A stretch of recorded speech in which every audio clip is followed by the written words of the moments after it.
A very special good evening to all of you my lovely students. तो कैसे हैं आप लोग? उम्मीद है आप सभी लोग अच्छे होंगे, पढ़ाई भी अच्छी चल रही होगी।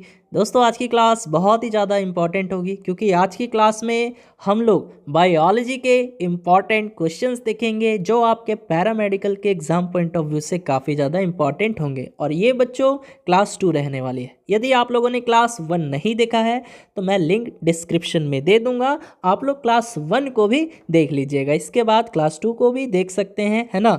तो चलिए बच्चों आज की क्लास को स्टार्ट करते हैं। तो क्लास को स्टार्ट करने से पहले एक छोटी सी रिक्वेस्ट है, यदि आप लोग हमारे चैनल पे नए हैं, पहली बार हैं, तो इस चैनल को सब्सक्राइब कर लीजिए और बेल आइकन को हिट कर लीजिए। और दोस्तों क्लासेस पीडीएफ के लिए अभी डाउनलोड कीजिए टेलीग्राम ऐप को और वहाँ से सर्च करना है स्टडी विथ रितेश और हमारे टेलीग्राम चैनल से भी जुड़ जाना होगा। यहाँ पे आपको हर एक क्लास का पीडीएफ मिलेगा, नोट्स मिलेगा, टेस्ट भी होगा, तो आपको टेलीग्राम में इन्फॉर्म कर दिया जाएगा।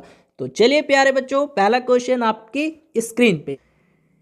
चलिए मित्रों, पहला क्वेश्चन है, मनुष्य में विको की संरचनात्मक व क्रियात्मक इकाई है। यानी मनुष्य में जो किडनी होते हैं बच्चों, जिसको हिंदी में विक कहते हैं या हिंदी में इसका एक और नाम है गुर्दा। तो बताइएगा मनुष्य में जो किडनी है उसका जो संरचनात्मक व क्रियात्मक इकाई होता है, यानी उसका जो फंक्शनल और स्ट्रक्चरल यूनिट जो होता है वो क्या होता है।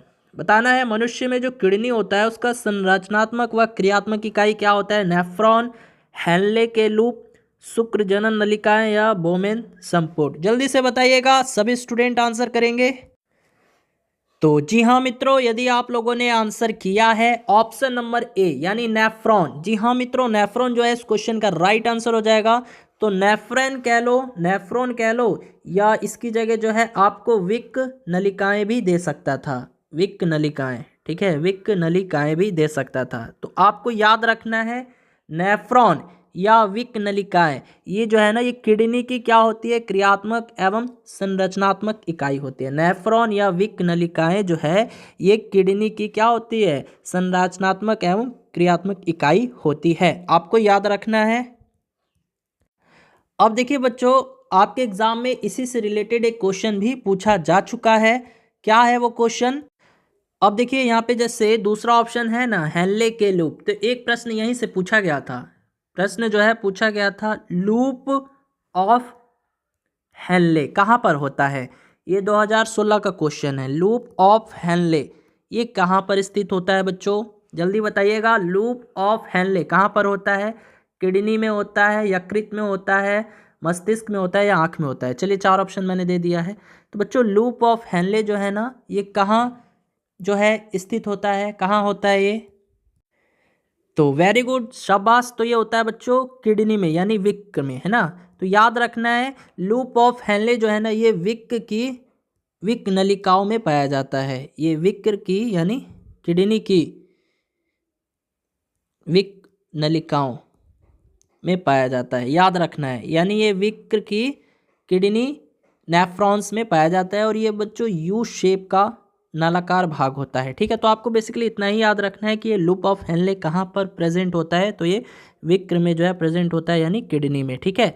आ रखा है क्वेश्चन, ठीक है बच्चों। चलिए मूव करते हैं अगले क्वेश्चन की तरफ। अगला प्रश्न है, बेरी नामक रोग जो है किस विटामिन की कमी से होता है। बच्चों बेरी रोग का आप लोगों ने सुना होगा, तो ये किस विटामिन की डेफिशिएंसी से होता है? Vitamin A, vitamin B1, vitamin C या विटामिन डी? जल्दी से बताइएगा, बेरी रोग जो है किस विटामिन की कमी से होता है। तो वेरी गुड स्टूडेंट, यदि आप लोगों ने जवाब दिया है ऑप्शन नंबर बी, देन आपका आंसर सही है। तो याद रखना है बेरी रोग जो है विटामिन B1 कि आहार में निरंतर कमी के कारण होता है ना। और यह विटामिन जो है अनाज हो गया, सोयाबीन हो गया, दूध हो गया, अंडे हो गया, है ना, इन सभी में पाया जाता है। और ये कार्बोहाइड्रेट एवं अमीनो अम्ल के उपापचय में एंजाइम की भांति भी कार्य करता है। तो आपको बस इतना याद रखना है कि ये बेरी जो रोग है ये विटामिन B1 की कमी से होता है। देखिए बात करेंगे विटामिन ए, तो विटामिन ए की कमी से कौन सा रोग होता है बच्चों? तो रतौंधी होता है। कौन सा रोग? रतौंधी, जिसको हम लोग नाइट ब्लाइंडनेस कहते हैं। क्या कहते हैं इंग्लिश में? नाइट ब्लाइंडनेस कहते हैं, ठीक है, समझ में आया। और विटामिन ए का रासायनिक नाम क्या हो जाएगा? तो बच्चों इसका रासायनिक नाम हो जाएगा रेटिनॉल, ठीक है। यानी ये इसका जो है केमिकल नेम है, और रतौंधी जो है इसकी कमी से होने वाला रोग है। बात करेंगे विटामिन सी के बारे में, तो विटामिन सी की कमी से कौन सा रोग होता है बच्चों? स्कर्वी रोग होता है। पूछ लेता है कि स्कर्वी रोग जो है किस विटामिन की कमी से होता है, तो याद रखना है विटामिन सी की कमी से होता है। और विटामिन सी का रासायनिक नाम क्या हो जाएगा? Ascorbic acid. क्या हो जाएगा बच्चों? Ascorbic acid. ठीक है, याद रखना है। बात करेंगे विटामिन डी, तो विटामिन डी की कमी से रिकेट्स एक रोग है बच्चों, रिकेट्स वो होता है। और इसका रासायनिक नाम क्या होता है विटामिन डी का, बताइए। हाँ जी, क्या होता है विटामिन डी? देखिए, विटामिन डी की कमी से रिकेट्स रोग होता है, और इसका रासायनिक नाम क्या होता है बच्चों? कैल्सीफेरॉल। याद रखिएगा, कैल्सीफेरॉल जो है इसका रासायनिक नाम होता है। चलिए मूव करते हैं अगले क्वेश्चन की तरफ। चलिए मित्रों, अगला प्रश्न है, पौधे के 3 प्राथमिक पोषक तत्व हैं। पौधे के 3 प्राथमिक पोषक तत्व कौन से हो जाएंगे? यानी plants have 3 primary nutrients, phosphorus, nitrogen तथा कैल्शियम। फास्फोरस, पोटेशियम तथा नाइट्रोजन, मैग्नीशियम, फास्फोरस तथा नाइट्रोजन, या कैल्शियम, पोटेशियम तथा मैग्नीशियम। जल्दी से बताइएगा, सभी स्टूडेंट बताएंगे बिल्कुल फास्ट। यानी यहाँ पे देखिए क्या बताना है, प्राथमिक पोषक तत्व के बारे में बताना है पौधे का, है ना, प्राथमिक पोषक तत्व। तो बच्चों याद रखना है आपको, ऑप्शन नंबर क्या हो जाएगा? ऑप्शन नंबर, यदि आप लोगों ने जवाब दिया है, क्या बताइए? हाँ जी, बहुत खूब। तो ऑप्शन नंबर जो है बच्चों यहाँ पे आपका हो जाएगा बी, यानी फास्फोरस, पोटेशियम तथा नाइट्रोजन। फास्फोरस, पोटेशियम तथा नाइट्रोजन। यानी देखिए प्राथमिक पोषक तत्व कौन से हो जाते हैं, आपको याद रखना है, शॉर्ट फॉर्म में याद रखिएगा बच्चों, इसको हम लोग बोलते हैं NPK। क्या बोलते हैं? NPK। ठीक है, N से नाइट्रोजन, P से फास्फोरस, और K से क्या हो जाएगा? पोटेशियम। ठीक है, हाँ जी, बहुत अच्छा, सभी का सही है जवाब। यानी देखिए NPK करके याद कर लीजिएगा, N से नाइट्रोजन, P से फास्फोरस, K से पोटेशियम। अच्छा, अब यदि मैं आपसे पूछूं मध्यवर्ती पोषक तत्व, ये तो प्राथमिक था यानी पहले नंबर पे, अब दूसरे नंबर पे यानी मध्यवर्ती पोषक तत्व में कौन कौन से आ जाएंगे बच्चों? मध्यवर्ती पोषक तत्व में क्या क्या चीज़ें आ जाएंगी, तो इसको भी लिख लीजिएगा, मध्यवर्ती पोषक तत्व। इसमें जो है आपका आ जाएगा सल्फर, आ जाएगा बच्चों, सल्फर, मैग्नीशियम आ जाएगा, और कैल्शियम आ जाएगा। ठीक है, सल्फर, मैग्नीशियम और क्या हो जाएगा? कैल्शियम। ठीक है प्यारे बच्चों, चलिए, यानी प्राथमिक पूछेगा तो ये हो जाएगा नाइट्रोजन, फास्फोरस और पोटेशियम। मध्यवर्ती पूछेगा तो सल्फर, मैग्नीशियम, कैल्शियम। ठीक है, चलिए मूव करते हैं अगले क्वेश्चन की तरफ।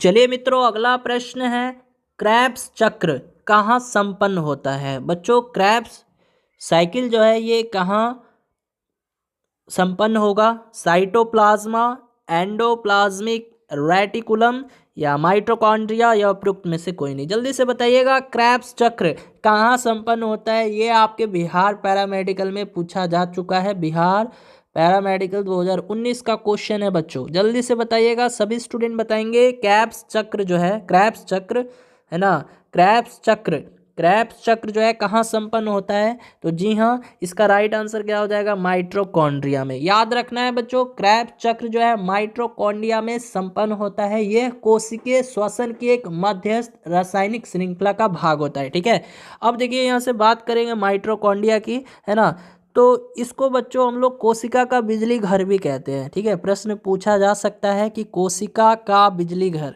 कोशिका का बिजली घर किसे कहा जाता है? कोशिका का बिजली घर किसे कहा जाता है? तो ये माइटोकॉन्ड्रिया को ही कहा जाता है। चलिए बढ़ते हैं अगले क्वेश्चन की तरफ।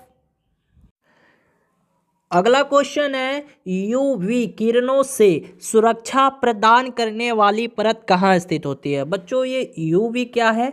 तो यूवी का मतलब अल्ट्रा वायलेट, जिसको पैराबैंगनी किरण कहेंगे, है ना। यू से अल्ट्रा और वी से वायोलेट। ठीक है, तो यहाँ पे अल्ट्रा वायलेट यानी पैराबैंगनी।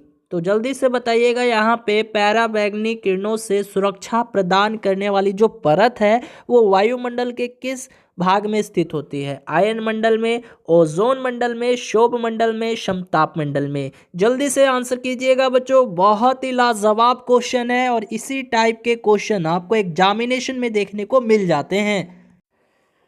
तो वेरी गुड स्टूडेंट, यदि आप लोगों ने आंसर दिया है समताप मंडल यानी स्ट्रेटोस्फेयर, इंग्लिश में क्या कहते हैं बच्चों? स्ट्रेटोस्फेयर, ठीक है, स्ट्रेटोस्फेयर कहेंगे इंग्लिश में इसको, ठीक है। तो याद रखना है, अल्ट्रावायलेट किरणों से सुरक्षा प्रदान करने वाली एक लेयर जो होती है, परत होती है, वो कहाँ स्थित होती है? समताप मंडल में स्थित होती है, यानी स्ट्रेटोस्फेयर हो जाएगा, ठीक है। हाँ जी, तो आपको याद रखना है, ठीक है बच्चों। अब देखिए यहाँ पर समताप मंडल की बात आई है तो एक प्रश्न पूछ लेता है, जितने भी जेट विमान हैं, हवाई जहाज है ना, ये सब अपनी उड़ान भरते हैं, तो ये सब अपनी उड़ान वायुमंडल के किस परत में भरते हैं? यानी जेट विमान, हवाई जहाज अपनी उड़ान वायुमंडल के किस परत में भरते हैं? यानी ये वायुमंडल के किस परत में उड़ते हैं?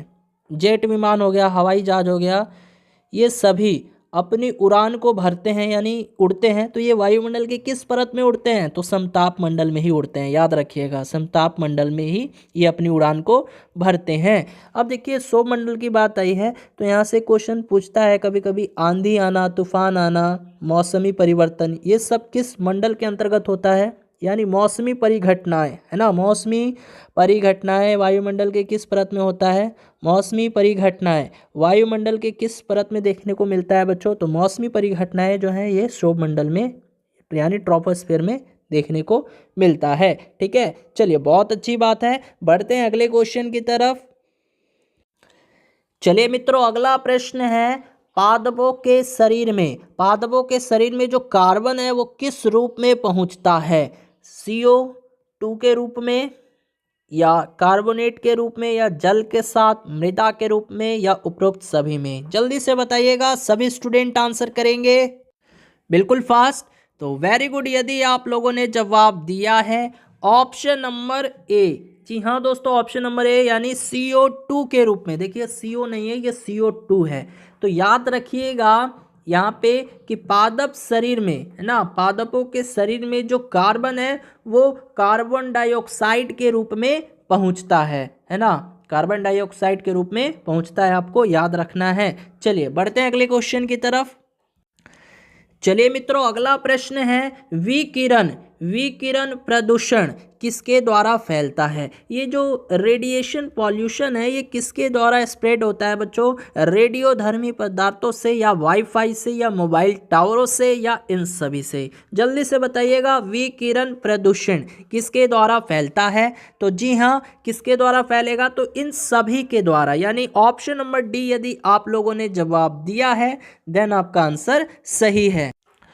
तो आपको याद रखना है, विकिरण प्रदूषण जो है कुछ विशिष्ट पदार्थों के कारण फैलता है, जैसे रेडियोधर्मी पदार्थों से, वाईफाई से, मोबाइल टावरों से। और ये इतना ज़्यादा हानिकारक होता है बच्चों, इतना हानिकारक होता है कि ये विकिरण जो है त्वचा का कैंसर का कारण भी बन सकता है ना। ये विकिरण प्रदूषण जो है इससे त्वचा कैंसर भी हो सकता है, ठीक है। तो आपको ये याद रखना है। देखिए बात आई है बच्चों वाईफाई की, तो आप सभी बच्चे वाईफाई तो यूज करते ही होंगे। तो एक क्वेश्चन यहाँ से भी पूछा गया था जीके वाले सेक्शन में कि वाईफाई का फुल फॉर्म क्या होता है?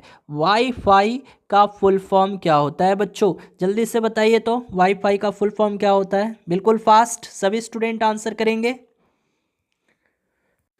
जल्दी बताइए। हाँ जी, क्या होता है? वाई से, देखिए WI से क्या होता है? वायरलेस होता है, वायरलेस, ठीक है। और FI से क्या होता है? फिडेलिटी, ठीक है। तो आपको याद रखना है, वायरलेस फिडेलिटी जो है इसका फुल फॉर्म होता है। चलिए मूव करते हैं अगले क्वेश्चन की तरफ। चलिए मित्रों, अगला प्रश्न है, रुधिर का थक्का बनने में सहायक है? रुधिर का थक्का यानी ब्लड क्लॉटिंग बनने में कौन सहायक होता है? लाल रुधिर कणिकाएं, यानी जिसको रेड ब्लड सेल कहते हैं, RBC कहते हैं। श्वेत रुधिर कणिकाएं यानी जिसको वाइट ब्लड सेल कहते हैं बच्चों। या रुधिर प्लेटलेट्स यानी ब्लड प्लेटलेट्स होगा, या इनमें से कोई नहीं? जल्दी से बताइएगा, रुधिर का थक्का बनने में कौन सहायक होता है? तो जी हाँ मित्रों, यदि आप लोगों ने आंसर दिया है ऑप्शन नंबर सी यानी रुधिर प्लेटलेट्स, देन आपका आंसर सही है। तो आपको याद रखना है रुधिर प्लेटलेट्स जो है रुधिर का थक्का बनने में सहायक होती है, और ये केवल जो है बच्चों ये केवल स्तनधारियों में ही पाई जाती है। किसमें? ये जो रुधिर प्लेटलेट्स है ये केवल स्तनधारियों में ही पाई जाती है, और मानव में जो इनकी संख्या है वो कितनी है? 2 से 5 लाख प्रति घन मिलीलीटर है। ठीक है, 2 से 5 लाख जो है प्रति घन मिलीलीटर है, आपको याद रखना है इतना। ठीक है, अब देखिए बच्चों, यहाँ से ये भी पूछ लेता है कभी कभी कि रुधिर का थक्का बनने में कौन सा विटामिन सहायक होता है। मान लीजिए क्वेश्चन को घुमा दिया जाए कि भाई रुधिर का थक्का बनने में कौन सा विटामिन सहायक होता है। रुधिर का थक्का बनने में कौन सा विटामिन सहायक होता है? बताइए कौन सा विटामिन सहायक होता है? कौन सा विटामिन सहायक होता है? तो जी हाँ मित्रों, कौन सा विटामिन सहायक होता है ये? तो विटामिन के, याद रखिएगा विटामिन के। ठीक है, विटामिन के जो है ये सहायक होता है। चलिए, विटामिन के का रासायनिक नाम क्या होता है, कौन बताएगा? हाँ जी, क्या होता है? Very good. क्या होता है बच्चों विटामिन के का रासायनिक नाम? फिलोक्विनोन। क्या होता है बच्चों? लिख सकते हैं फिलोक्विनोन। ठीक है, याद रखना है, इंपॉर्टेंट क्वेश्चन है आपके एग्जाम पॉइंट ऑफ व्यू से। चलिए मूव करते हैं अगले क्वेश्चन की तरफ। चलिए मित्रों, अगला प्रश्न है, एक ही प्रकार के जीवों की आबादी के कुल योग को क्या कहा जाता है? बच्चों, एक ही प्रकार के जीवों की जो आबादी का कुल योग होगा, है ना, एक ही प्रकार के जीवों की आबादी का जो कुल योग होता है उसको क्या कहते हैं? साम्राज्य कहते हैं, वर्ग कहते हैं, फाइलम कहते हैं, या प्रजाति कहते हैं? जल्दी से बताइएगा स्टूडेंट, बिल्कुल फास्ट। एक ही प्रकार के जीवों की आबादी के कुल योग को क्या कहा जाता है? तो जी हाँ मित्रों, क्या कहा जाता है? प्रजाति कहा जाता है। यानी ऑप्शन नंबर डी जो है आपके इस क्वेश्चन का करेक्ट आंसर हो जाएगा। तो चलिए मित्रों, आज के इस क्लास का लास्ट क्वेश्चन रहेगा। क्वेश्चन है, पादप जगत का सबसे बड़ा समूह है। जल्दी से बताना है, पादप जगत का सबसे बड़ा समूह होता है। What is the largest group of plant kingdom? जी हाँ बताइए। सवाल है, कवक है, एंजियोस्पर्म है, टेरिडोफाइटा है? बिल्कुल फास्ट बताना है, सभी स्टूडेंट जवाब देंगे बिल्कुल फास्ट। तो जी हाँ मित्रों, यदि आप लोगों ने आंसर दिया है ऑप्शन नंबर सी यानी एंजियोस्पर्म, देन आपका आंसर सही है। तो देखिए बच्चों, यहाँ पे सवाल क्यों नहीं होगा? क्योंकि सवाल जो है क्या होता है, ये निम्न श्रेणी का पादप होता है। बच्चों, जो सवाल है ये क्या है? निम्न श्रेणी।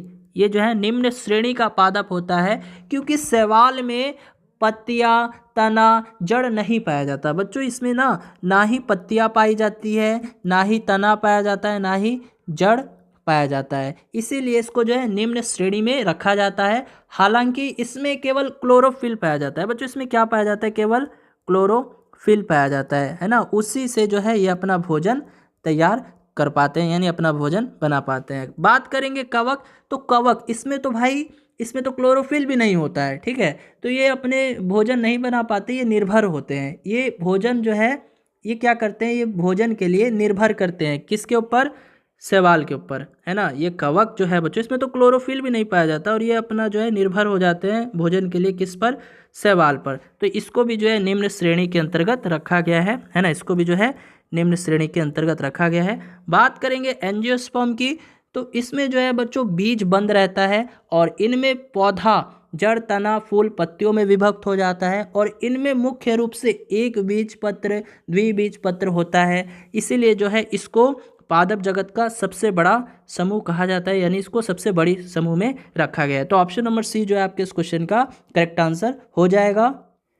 चलिए मित्रों, अगला प्रश्न है, हार्मोन जो शरीर उपापचयिक क्रियाओं को नियंत्रित करते हैं वह स्रावित होते हैं। यानी आपको बताना है वैसे हार्मोन जो शरीर के मेटाबॉलिक एक्टिविटीज़ को कंट्रोल करेंगे वो कहाँ से सिक्रेटेड होते हैं? पीयूष ग्रंथि से, थायराइड ग्रंथि से, अधिविक्र ग्रंथि से, या अग्नाशय से? जल्दी से बताइएगा, सभी स्टूडेंट आंसर करेंगे इस प्यारे से क्वेश्चन का। तो जी हाँ मित्रों, यदि आप लोगों ने आंसर दिया है ऑप्शन नंबर बी यानी थायराइड ग्रंथि, जी हाँ दोस्तों, ऑप्शन नंबर बी जो है इस क्वेश्चन का राइट आंसर हो जाएगा। तो थायराइड ग्रंथि से जो है ये स्रावित होते हैं। अब देखिए बच्चों, होता क्या है कि एक थायरॉक्सिन हार्मोन होता है, आप लोगों ने नाम तो सुना ही होगा, थायरॉक्सिन यानी T4 से जिसको डिनोट करते हैं, है ना। और एक होता है बच्चों ट्राई आइडोथायरोनिन, एक होता है बच्चों ट्राई आइडो थायरोनिन, है ना। तो होता क्या है प्यारे बच्चों, देखिए एक तो होता है थायरॉक्सिन जिसको T4 से डिनोट करते हैं, एक होता है ट्राई आइडोथायरोनिन जिसको T3 हार्मोन कहते हैं, ठीक है। तो होता क्या है, थायरॉक्सिन तथा ट्राई आइडोथायरोनिन हार्मोन जो है, ये दोनों जो है ना, ये दोनों थायराइड ग्रंथि द्वारा स्त्रावित होते हैं। ये दोनों हार्मोन जो देख रहे हैं आप लोग, थायराइड ग्रंथि द्वारा सिक्रेट होते हैं। और ये दोनों हार्मोन शरीर की उपचायी क्रियाओं को नियंत्रित भी करते हैं। यानी ये दोनों हार्मोन है ना, ये दोनों हार्मोन जो थायराइड ग्रंथि से स्रावित होंगे और ये शरीर के यानी बॉडी के मेटाबॉलिक एक्टिविटीज़ को क्या करेंगे, कंट्रोल करेंगे। तो आपको याद रखना है, तो ऑप्शन नंबर क्या हो जाएगा, ऑप्शन नंबर सी जो है आपके इस क्वेश्चन का करेक्ट आंसर हो जाएगा। चलिए मूव करते हैं अगले क्वेश्चन की तरफ। चलिए मित्रों, अगला प्रश्न है, जठर रस निकलता है, यानी ये गैस्ट्रिक जूस जो है ये कहाँ से निकलता है बच्चों, अग्नाशय भित्ति से, शुद्रांत भित्ति से, यकृत भित्ति से या अमाशय भित्ति से, बताइएगा। जठर रस ये कहाँ से निकलता है बच्चों, कहाँ से सीक्रेट होता है। तो जी हाँ मित्रों, यदि आप लोगों ने जवाब दिया है ऑप्शन नंबर डी यानी अमाशय भित्ति से, देन आपका आंसर सही है। तो याद रखना है, ये अमाशय भित्ति से निकलता है। अब देखिए प्यारे बच्चों, कभी कभी पूछ लेता है कि जठर रस का पीएच मान कितना होता है, क्या आप लोग बता सकते हो जठर रस का पीएच मान कितना होता है। जठर रस का पीएच मान, जठर रस पीएच, इसका जो पीएच मान होता है वो कितना होता है। तो याद रखिएगा, इसका जो मान होता है वो 1.5 से 3.5 तक के बीच में वेरी करता है, ठीक है। अब ये किस नेचर का होगा बच्चों, बताइए। तो अम्लीय होगा, क्षारीय होगा या उदासीन होगा, बताइए। जठर रस का जो पीएच मान है वो 1.5 से 3.5 तक वेरी करेगा, है ना। तो ये किस नेचर का हो जाएगा बच्चों, आपको मालूम होगा कि 7 से कम होता है तो वो कोई भी वस्तु का पीएच मान 7 से कम है तो वो अम्लीय नेचर का होता है ना, एसिडिक होता है। 7 से ज़्यादा होगा तो वो किस नेचर का होगा, 7 से ज़्यादा होगा तो वो क्षारीय नेचर का होगा, एल्काइल नेचर का होगा, एल्काइन होगा, है ना।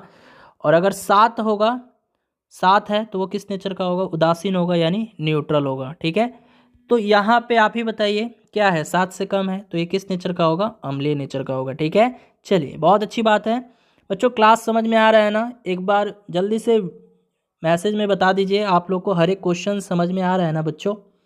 अभी तक जितने भी क्वेश्चंस मैंने आप लोग को करवाया, हर एक क्वेश्चंस आप लोग समझ पा रहे हैं ना। ये सभी क्वेश्चन बच्चों आपके प्रीवियस ईयर के पेपर से लिए गए हैं, ये सभी क्वेश्चन प्रीवियस ईयर के क्वेश्चन से लिए गए हैं। तो चलिए दोस्तों, आज की इस क्लास में इतना ही, मिलते हैं अगली क्लास में नई जोश नई उमंग के साथ। तो यदि आज की क्लास अच्छी लगी हो, पसंद लगी हो, तो इस क्लास को लाइक दे दीजिएगा और चैनल पर नए हो तो इस चैनल को भी सब्सक्राइब कर लीजिएगा।